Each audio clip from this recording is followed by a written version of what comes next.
Video disclaimer: This video is only for entertainment purpose, so please don't take seriously. Hello guys, मेरा नाम है अंशु और आपका स्वागत है आपके अपने चैनल आरडी मैशअप में। गाइज आज के इस वीडियो में हम देखने वाले हैं कमाल के मैशअप रिएक्शन को। अगर आपको ये मैशअप रिएक्शन की वीडियो पसंद आएगी तो वीडियो को लाइक और शेयर कर दीजिएगा, और अगर आप चैनल पे नए हैं तो चैनल को सब्सक्राइब जरूर कर लीजिएगा।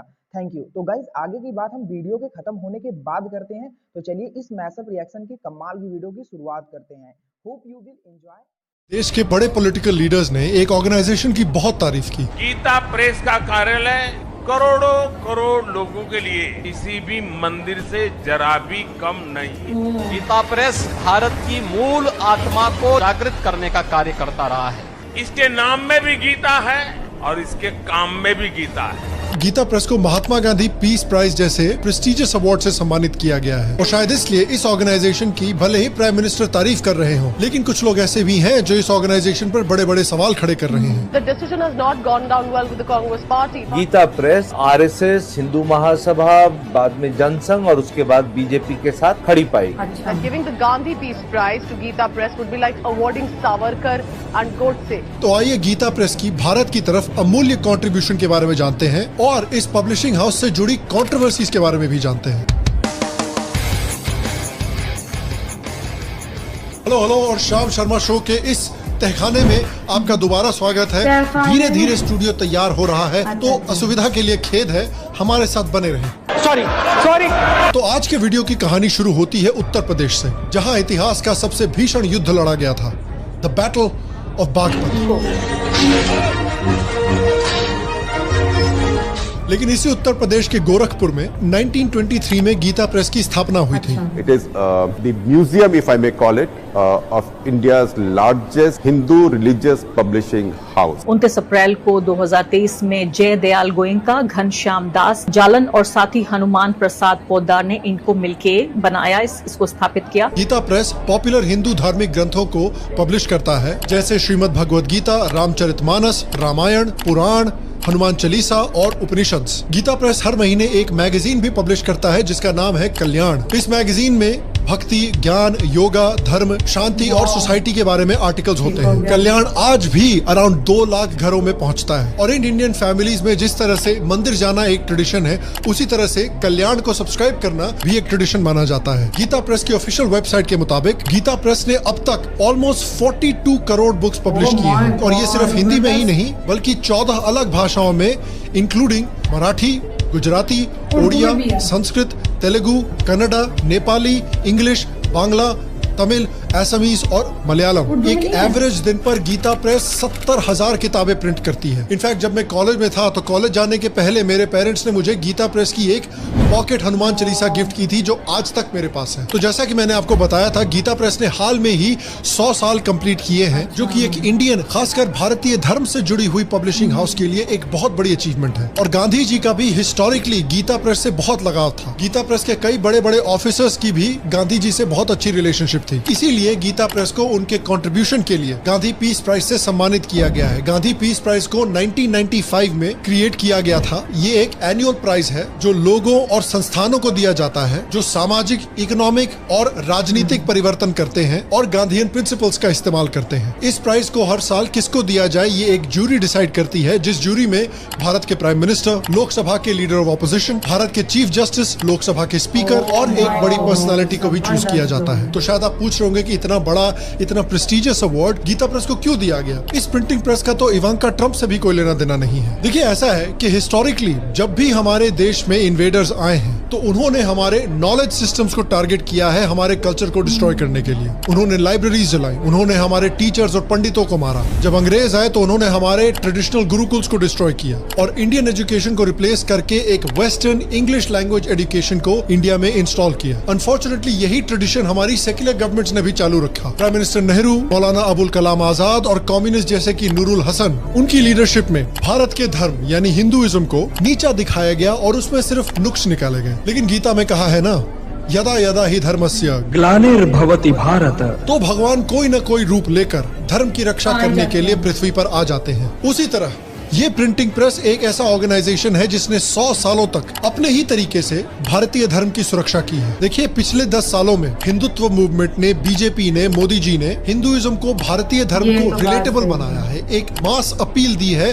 जिसका पॉलिटिकल फायदा भी बहुत हुआ है बीजेपी को। लेकिन बीजेपी ने जो किया उसके 90 साल पहले से गीता प्रेस है जो हिंदुइज्म को रिलेटेबल, अफोर्डेबल, पोर्टेबल और इजीली एक्सेसिबल बनाती आ रही है। गीता प्रेस के मैनेजर का कहना है कि उनका गोल हमेशा से रहा है कि सनातन धर्म की टीचिंग्स को गरीब से गरीब इंसान को एक्सेसिबल बनाया जाए, ताकि किसी की इकोनॉमिक पोजीशन, किसी की आर्थिक स्थिति उनको उनके सनातन धर्म में लीन होने से रोके ना। गीता प्रेस बहुत सारी पॉकेट साइज बुक्स क्रिएट करती है, चाहे रामायण हो, रामचरितमानस हो, हनुमान चालीसा हो, शिव चालीसा हो। ये पॉकेट बुक्स 2-2 रुपए के लो प्राइसेस पे बिकती हैं और 15 अलग अलग लैंग्वेज में पब्लिश की जाती हैं, जिससे कि पूरे भारत में सनातन धर्म की नॉलेज इजीली एक्सेसिबल है। और आप याद रखिए, मैंने पहले भी कहा था कि इंडिपेंडेंस के बाद से अनफॉर्चुनेटली हमारी जो एजुकेशन सिस्टम रही है, हमारा जो मीडिया रहा है, उसने हमेशा भारतीय धर्म को नीचा दिखाया है, उसकी झूठी हिस्ट्री और उसकी एक नेगेटिव इमेज सबको दिखाई है। और देखिए, भले ही गांधी जी के बड़े अच्छे संबंध हो गीता प्रेस के साथ, लेकिन नेहरू जी ने कभी भी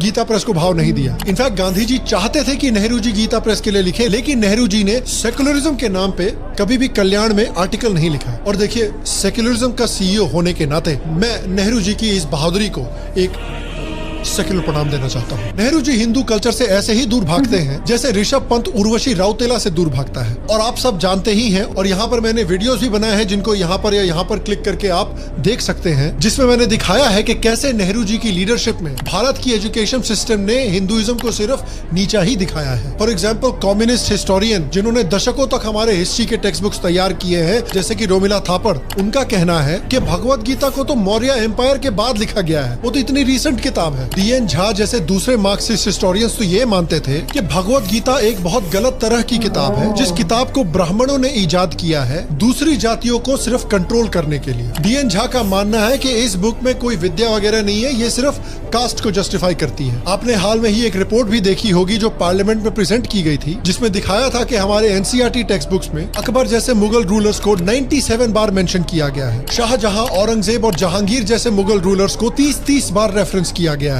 जबकि इंडियन इंडिपेंडेंस मूवमेंट के जो असली फादर थे, छत्रपति शिवाजी महाराज, उनको सिर्फ मुश्किल से 8 बार मेंशन किया गया है। और राणा संग्राम और महाराणा प्रताप जैसे लोगों को तो मुश्किल से 1 बार मेंशन किया गया है। RC मजूमदार और जदुनाथ सरकार जैसे हमारे जो महान हिस्टोरियंस हैं, जिन्होंने मुगलों को इतनी बुरी तरह से एक्सपोज किया था, उनके काम को तो हमारे हिस्टोरियंस ने और हमारे पॉलिटिकल लीडरशिप ने पूरी तरह से गायब ही कर दिया है। और आज हालात ये हो रखे हैं कि कोचिंग स्कूल्स में भी हमें बताया जाता है कि भारत में जो भी अच्छी चीजें आई हैं वो इस्लाम की देन है। इस्लाम था बहुत liberal, it was talking about equality, कोई कास्ट सिस्टम वगैरह था नहीं, it was free from all kind of rigidity और कास्ट सिस्टम। देन शास्त्रीय संगीत, Kathak, everything is given by Islam. Most importantly Urdu language. वैसे पीनिस शॉर्टनिंग टेक्नोलॉजी और डार्थ वेडर का कॉस्ट्यूम वो भी इस्लाम ने ही इजाद किया है, लेकिन माताजी इन कंट्रीब्यूशंस की चर्चा नहीं करना चाहती, पता नहीं क्यों। इस्लाम का आना शुरू हो चुका था, और ऑब्वियसली क्योंकि सारी पॉजिटिव कंट्रीब्यूशंस इस्लाम से आई हैं, इसका यही मतलब होता है कि सारे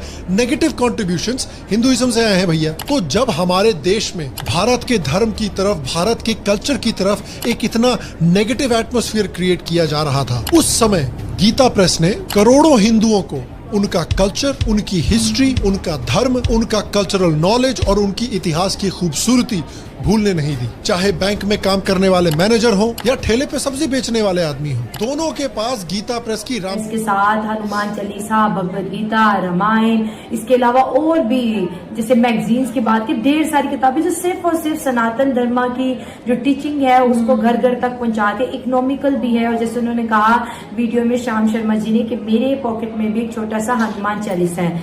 एक लैंग्वेज नहीं, बहुत सी लैंग्वेज में ये किताबें पब्लिश कर रहे हैं और इनको इनकी इस काम की वजह से गांधी पीस अवार्ड से नवाजा गया। अब देखिए, मोस्टली होता है प्रेस जितनी भी होती है, प्रेस क्लब होते हैं, वो क्या करते हैं, किताबें छापते हैं, कुछ टाइम के बाद उनका बिजनेस डाइवर्ट हो जाता है, खत्म हो जाता है। लेकिन ये जो भगवत गीता प्रेस है, मैंने ये वीडियो दोस्तों फर्स्ट टाइम देखी, मैंने first time Bhagavad Gita press के काम को देखा। तो उन्होंने मुगल, उसके बाद मुसलमान और उसके बाद गांधी की जो है लीडरशिप में नेहरू की लीडरशिप में घर घर तक उन्होंने सनातन धर्म के टीचिंग को पहुंचाया ताकि बच्चे अपनी संस्कृति के साथ जुड़े रहे।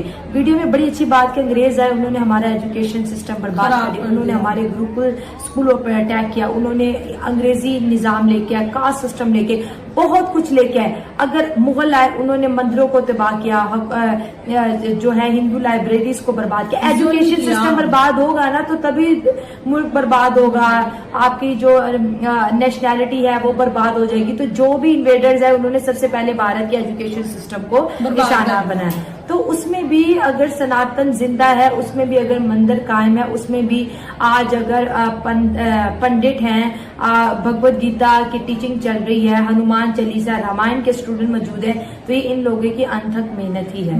वरना जब आपके ऊपर कब्जा हो जाता है, आपकी हर चीज को बर्बाद कर दिया जाता है, तो अपनी कौम को दोबारा से खड़ा करना और उन लोगों को चुंगल से निकालना उससे ज्यादा मुश्किल है। क्योंकि जब कोई इंसान किसी भी चीज पर कब्जा कर लेता है ना, फिर इंसान को जान की बाजी लगा के उनको वहां से दूर भगाना होता है। तो यही भारत ने किया, बड़ी मुश्किल से उन्होंने अपने देश को उन लोगों से आजाद करवाया। और जब आजादी उनको मिली, जब उनको लगा कि चलो अब हम थोड़े से खुश हो जाते हैं, तब ये पाकिस्तान का मुद्दा आ गया। इसमें वो फिर बेचारे लगे रहे। जब ये मुद्दा क्लियर हुआ, मतलब कि कभी भी उन्होंने सुख का चैन नहीं लिया, ऐसे मुश्किलात आती रही। लेकिन आज देखें, आज वो लोग खुश हैं, आज हर तरफ परेशानी है, लेकिन आज भारत बिल्कुल मुतमिन है, सेटिस्फाई है, वो हर चीज कर रहा है। उनके जो मिशन है वो मून पे जा रहा है, वो लोगों को दिखा रहे हैं जो हम कर सकते हैं। गाइज, आपको यह मैसअप रिएक्शन का वीडियो कैसा लगा? अपने थॉट को नीचे वीडियो के कमेंट में जरूर बताइएगा। वीडियो पसंद आई हो तो वीडियो को लाइक जरूर कर दीजिएगा। चैनल पे नए हैं तो चैनल को सब्सक्राइब जरूर कर लीजिएगा। तो थैंक यू, मिलते हैं नेक्स्ट वीडियो में।